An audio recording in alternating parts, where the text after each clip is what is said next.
Traoré has survived more than 20 assassination attempts, a staggering number that underscores the relentless efforts to eliminate him. These coup attempts are not random acts of rebellion. They are carefully planned and heavily funded operations aimed at destabilizing Burkina Faso. Millions of dollars have been poured into these efforts, proving that foreign entities are willing to go to extreme lengths to eliminate Traoré and regain control over the region. One of the most shocking coup attempts was uncovered just weeks ago in Ouagadougou. A foreign agent was caught in the act, attempting to bribe soldiers with an astonishing sum of 5 billion francs money intended to finance a coup against Traoré. The plan began months earlier when an individual arrived in Burkina Faso under the pretense of being an investor. To the public, he appeared to be a businessman seeking opportunities in the country. However, behind the scenes, he was orchestrating a sinister plot. Brothers and sisters, I really hope you're all doing fine from wherever you're watching me from now. The unity of black people has threatened the Western powers, and they want Pan-Africanists in Africa to be eliminated. And those Pan-Africanists we are talking about includes Ibrahim Traoré. You've seen whatever they have done to Julius Malema. They have condemned the unity speaking about. They have condemned him and called him an international terrorist. So let's watch this video, then have a very quick discussion at the end of it. Targets. His unbending resilience and doggedness against the West needs to be studied, especially in expelling the West from Burkina Faso, his boldness in speech delivery, and in making sure he fights for the rights of his people has totally infuriated the West. And they've been looking for ways to, silence the young man through sanctions. Sanctions were imposed on Burkina Faso, but this did not stop Ibrahim Traoré, neither did he bend to external pressure. Instead, he made bold moves in agricultural expansion, infrastructure development, and in strengthening the military. All this restructuring has contributed to the several attempts made on his life. Office. According to intelligence reports, this man was not acting alone. He had direct ties to powerful foreign entities that have long sought to destabilize not just Burkina Faso, but the entire Sahel region. The West do not want to let go of Africa, neither do they want anyone to stand up as a savior. War and instability has been a major tool used by foreign entities to destabilize these nations in order to lay hands on their vast mineral resources. They make the nations come off as weak and unable to do anything on their own, hence depending on them. And in this relationship, they get to exchange something in return, and that is their minerals. Take a look at what is happening in the Democratic Republic of Congo. That is an example for us all. And not just that, we've had various examples like this in the past. We've had various situations such as this, where African nations sought help from the West. But what these guys didn't anticipate or prepare for is the outright loyalty of Ibrahim Traoré's soldiers. They did not know that they would be so committed to the cause, committed to backing Ibrahim Traoré up, that they only pretended to work with the foreign entity for a while, only to gather intelligence, to gather information, and on the long run, they planned a counter coup against the foreign entity. Now, one of the ways these guys infiltrate the camp of the African nation is that they bribe their way through. They look for a snitch, or they look for a person who is ready to sell their soul. Yes, to sell not just their soul, but to sell their people. And then they bribe their way through in order to do what they want to do. Oh, but they did not know that they were going to meet with a resistance, a force against them. I mean, everyone in Burkina Faso wants the best for Burkina Faso. Ibrahim Traoré has a whole community, not just community. It has a whole nation standing solidly behind him. At a point, he wanted to step down, but they said no, that he must continue reigning because they loved his rulership.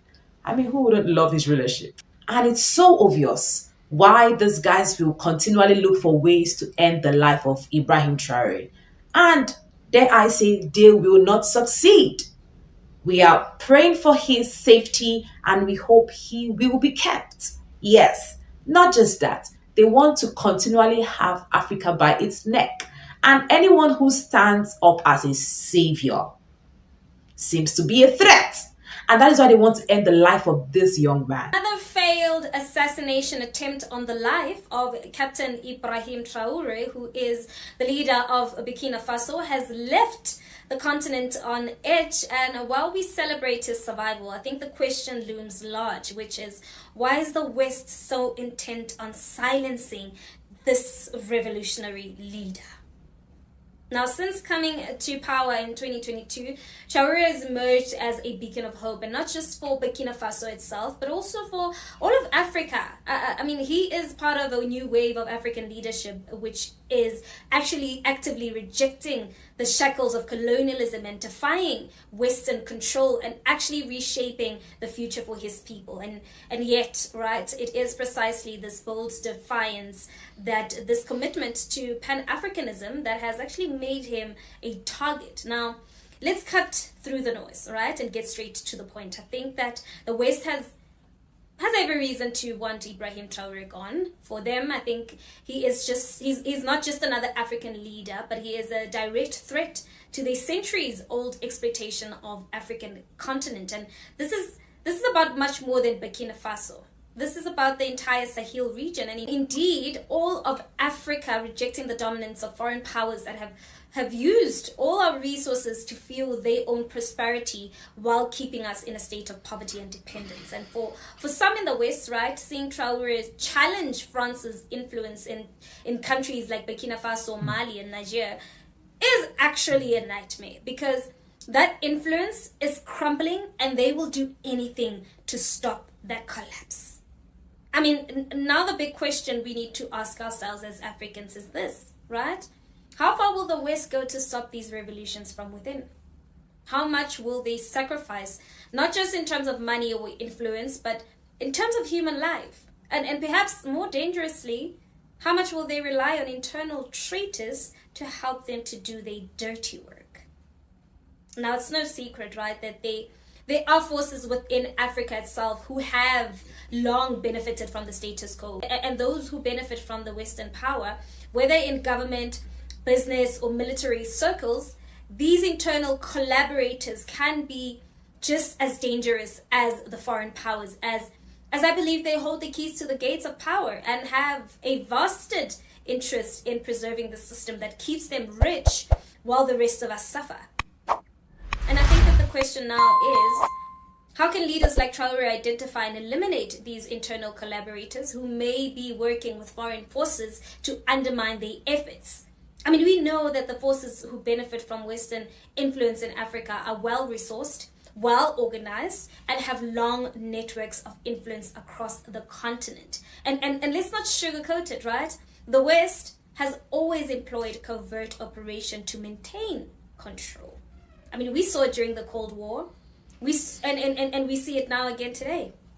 So it's no surprise that Ibrahim Traoré, as a young and dynamic leader who unapologetically is anti-West, would be targeted. His rise isn't just a political shift, but it's a threat to the status quo, and the West won't take that lying down. I mean, think about it. Ibrahim Traoré didn't just challenge the political landscape of Burkina Faso, he changed the geopolitical status of the entire Sahel region. When he came to power, he wasted no time in kicking out the French troops, shutting down the Western military presence, and cutting ties with France, who is the Burkina Faso's former colonial ruler. He's put Burkina Faso's resources and power back in the hands of the Burkinabe people, and he's challenging the French narrative that has kept this region under neo-colonial control for decades. And that is an impeccable shift. And for those in Paris, Washington, and London, I'm sure it's a nightmare they're desperately ready to put to rest. But here's the thing, right? Why are African leaders like Traoré still so vulnerable to these attacks? Why, after all these years, are we still dealing with assassination attempts on African revolutionaries? I believe it's not just a matter of foreign powers acting against us. It's about how our own governments, our own institutions, and our own systems allow these things to actually happen. The West may be pulling the strings from behind the scenes, but it's often the traitors within our own ranks who facilitate these attacks, whether knowingly or unknowingly. And as Africans, I believe we need to wake up to this truth. Our enemies aren't just on the outside, they're also in the corridors of power, in the elite circles that profit from Western involvement. We need to be vigilant. We need leaders who understand the stakes and who can protect not only their lives, but their missions. Because when leaders like Ibrahim Traoré rise up to challenge the system, they aren't just fighting for themselves, they're fighting for the future of Africa. And the big question now is, how do we protect our leaders and our revolutionaries? How do we ensure that the voices of Pan-African empowerment are heard without being silenced by assassination or sabotage? And one thing is clear, right? The West's grip on Africa is weakening. And they will fight to hold on to it, but the time has come for us to unify, to be strategic, to make sure that our revolutionary leaders are protected from both external forces and internal betrayers. Now, Ibrahim Traoré's survival today is a victory, but the real battle is still ahead. It's not just about one man, it's not about his one revolution, it's about protecting our collective future. It's about ensuring that the work of revolutionaries like Traoré continues and that no one, whether foreign or domestic, can stop us from reclaiming Africa's destiny. Now, Burkina Faso's 35-year-old president Ibrahim Traoré has set social media ablaze with his comments lamenting how Africa, despite all of its richness in natural resources, is still so poor that its leaders have to travel to the West to beg for aid. He made these comments while attending the second edition of the just-ended Russia-Africa Summit in St. Petersburg, Russia, that took place from July 27th to July 28th, 2023. President Ibrahim Traoré, who is Africa's youngest president, also stressed the need for African countries to forge new alliances moving forward to guarantee a brighter future for their people. Hello and welcome. This is Rain Smith, and you are watching the New Africa channel. Les questions que mes générations se posent sont les suivantes, si je peux me résumer. C'est de ne pas comprendre comment l'Afrique, avec tant de richesses sur notre sol, avec une nature généreuse, de l'eau, du soleil en abondance, l'Afrique est aujourd'hui le continent le plus pauvre. L'Afrique est un continent affamé. Et comment se fait-il que les chefs d'État traversent donc le monde à mendier? Voici des questions que nous nous posons et que nous n'avons pas de réponse jusque-là. Nous avons l'occasion de tisser de nouvelles relations. Et j'espère que ces relations puissent être les meilleures pour donner un meilleur avenir à nos peuples. Said to have been a shy but intelligent boy in school, Burkina Faso's Captain Ibrahim Traoré is one of the most recent military commanders to capture power in a coup in one of France's former colonies in West Africa. Traoré was part of the group of army officers that supported the January 2022 Burkina Faso coup d'état and brought the patriotic movement for safeguard and restoration military junta to power. From March 2022, he served as the head of an artillery regiment in Kaya, the fifth largest city in Burkina Faso, lying northeast of Ouagadougou. However, he was catapulted onto the world stage after overthrowing his ex-comrade Lieutenant Colonel Paul-Henri Doumiba on September 30th, 2022, accusing him of breaking his vow to put an end to the Islamist conflict that has plagued Burkina Faso since 2015. The 35-year-old captain was born in 1988, making him the youngest head of state in Africa. He joins the ranks of three other coup leaders, the charismatic Colonel Mamadi Doumbouya of Guinea, born in 1981, the bearded Colonel Assimi Goïta of Mali, born in 1983, and General Abdourahmane Tiani, born in 1961, the head of Niger's powerful presidential guard since 2015, who just declared himself leader on July 29, 2023, after barricading President Mohamed Bazoum inside his residence and demanding his resignation. After successfully orchestrating his coup, Captain Traoré reportedly told government officials, "I know I'm younger than most of you here. We didn't want what happened, but we didn't have a choice."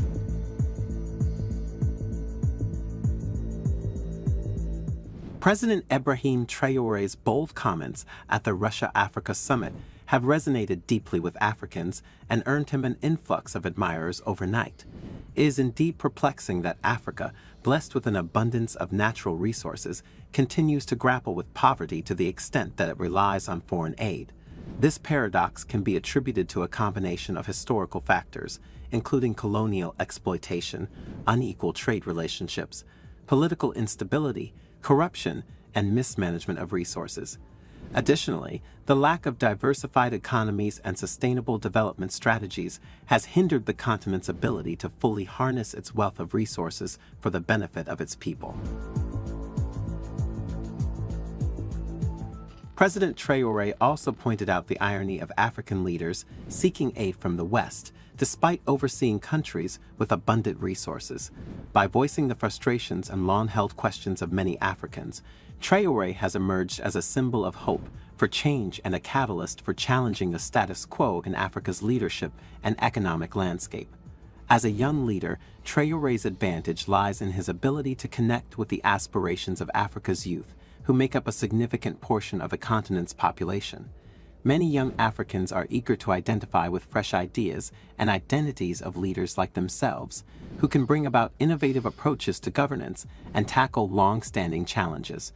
Traoré's youthfulness thus brings a sense of relatability and represents a beacon of progress for a generation seeking to reshape Africa's narrative and usher in a new era of prosperity and self-reliance.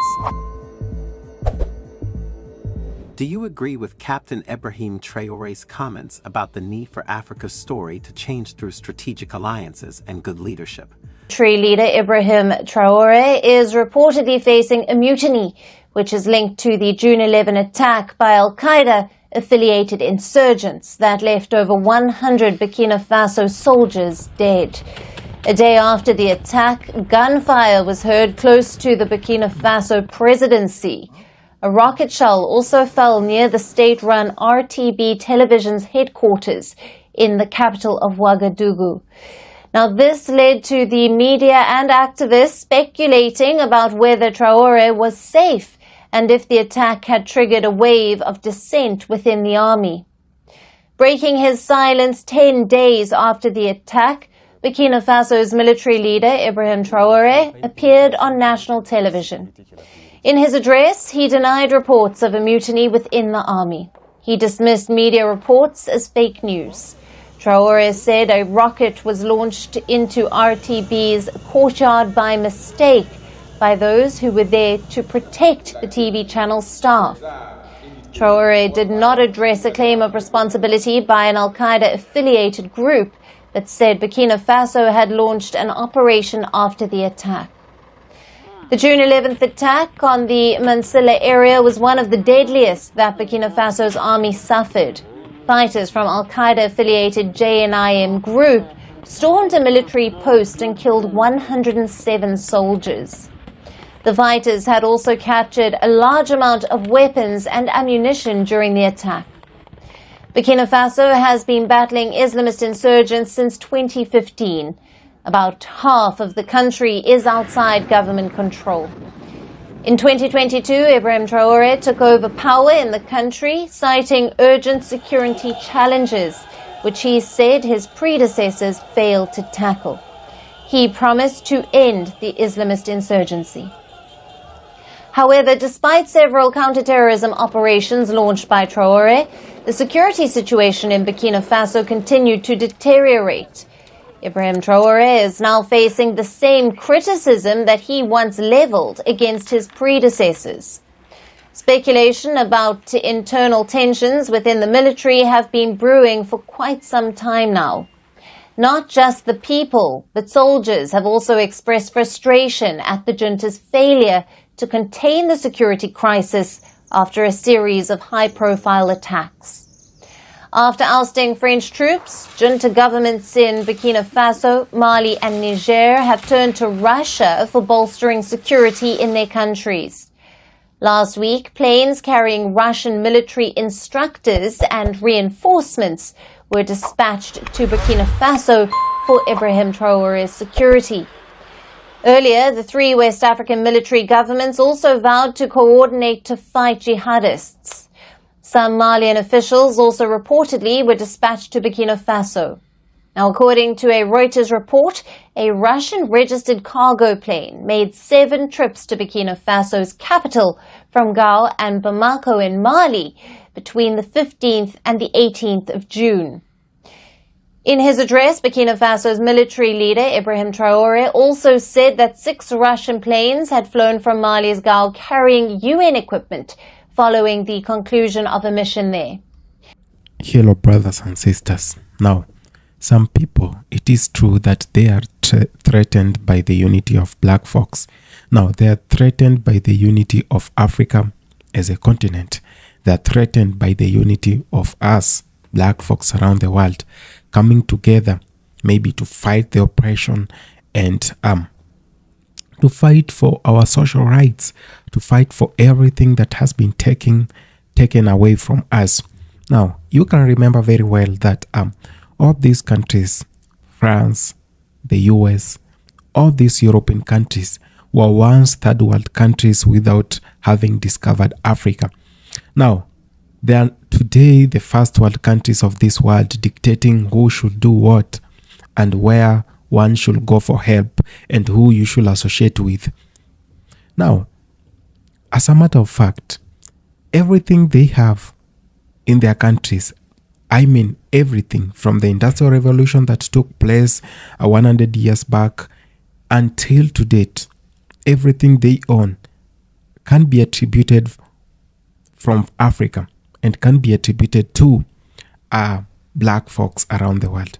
Now, if it were not for the African diaspora who worked in their farms, who worked in their cotton plantations, who worked in their wheat plantations, who worked for them in their factories without payment, the US and all these other countries could still be third world countries.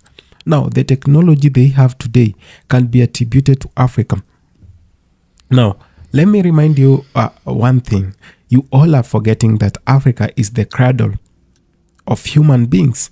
Now, this is where life began. It began here in Africa.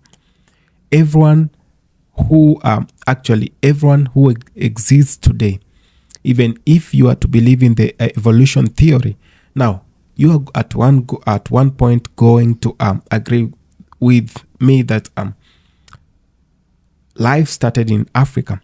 Later on, people started drifting away from Africa and moving to other continents when the continental drift was taking place. Now, that's why Africa must be respected, because all they have today, the resources, these people are still living in darkness. So when we say that Africa must unite, when we say that black folks must come together, this must be a threat to them, because in the division of black folks, they have survived. In the weaknesses that we have, it has been their strength. So when we are confronting our weaknesses and when we are saying that we want to make ourselves great, we want to make things work for black folks, it doesn't sit well with some people. And that's why you see some people want the life of Ibrahim Traoré. They want the lives of the people who are fighting for this continent, for the people who have been talking and who have been radical about getting African folks together. Now, let it be remembered that all our forefathers who stood true to the cause were once eliminated. They eliminated Martin Luther King. They eliminated Malcolm X. And they have continued eliminating each and every person who has shown power, who has shown courage, and who has shown bravery to get black folks on track. Now, these are the characteristics of Ibrahim Traoré, the president of Burkina Faso. He has shown power. He has shown the character that he can, of course, lead the whole continent into a revolution. The charisma in him, that's whatever they don't want.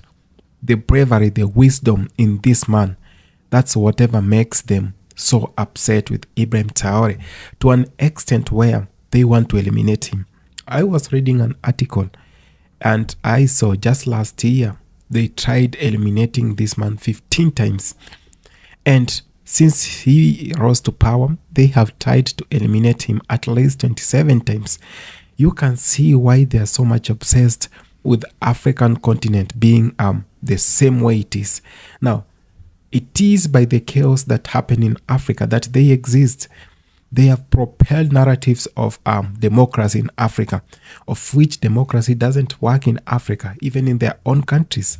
Now, they bring these democracy things so that they keep on making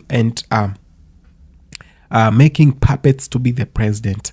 Now, they have managed to make puppets everywhere in Africa. They have managed to make Africa look poor, because they know we have a lot of resources and our people are not well educated. They have not received civil education on whatever is happening in the continent, because when people are sitting on mineral resources, they do not know the importance of mineral resources. It is the work of our leaders who we have elected to lead this continent to come out and tell us, you know what, this is whatever these minerals can do for us. So it is their work to use the taxes we pay to build refinery factories, to build all these manpower that can help us extract refine our own minerals in Africa, be it gold, diamond, because copper, we have all these minerals in Africa. Let's not mine our own mineral resources or let them exploit our mineral resources and take them to the other side. And then they come in double or triple prices in Africa. We don't want that. So when Ibrahim Traoré is doing these things, now he becomes an enemy of the West, because it is our gold that has propelled the economies. You can remember France, Spain, England, the UK and the US have the largest mineral reserves without gold deposits in their own country. They do not have gold mines in their own countries, but they have they have gold reserves that has kept their economy going. While in Africa, countries like Congo, which lead in mineral resources, do not have a single gold reserve in their countries. Every mineral in that country, after having caused chaos, the US and all these other countries come, exploit the minerals, take them to the other side, and continue with the same thing. This is why we are seeing so many wars happening in Africa, in some parts of Africa, those that have minerals. It is because they do not want peace. So when someone is so brave who comes out to actually talk about how these things should happen, they are not happy with Ibrahim Traoré. They are not happy with the likes of Julius Malema. They have not been happy with how some leaders in Africa have been exposing them. So there is need for them to stop them, and the only way to stop them is either turning them away from the people, and in which they can't right now. So the only way that remains, they can either use the opposition to fight the person in power, or if not the opposition, they are going to use their machineries and their CIA agents in Africa to come and fight their own brothers and sisters. So it is a very critical moment, and I feel like this is the time we all, people of black descent, the African people, should actually stand with one of our own. Let's support whatever is telling us, and let's do whatever can make this continent great. It is only this way that this continent is going to be great. It is only this way that we are going to achieve unity. And remember, when we are fighting for the unity of Africa, there are so many things we are risking. The platforms we post our videos belong to them. The platforms that we share our own desire for Africa, our own plans to make this continent and black people great are theirs. So there is need for Africa to build a website where we can be doing our own things in our own way. it is high time we black folks realize that our unity has been their biggest threat. And anyone who is talking about the unity of Africa is threatening them in a very direct way. And that's why you see, I continue saying, if France was to be withdrawn from Africa, the US and all these countries, oh my goodness, they are going to be third world countries in the next 1 year. So let's pray. Let's pray for our own unity. Let's talk about these things because it is very important, of course. Thank you so much for having taken the time to watch this video. I appreciate brothers and sisters. If it's your first time on the channel, please consider subscribing, sharing, and commenting on this video. One love.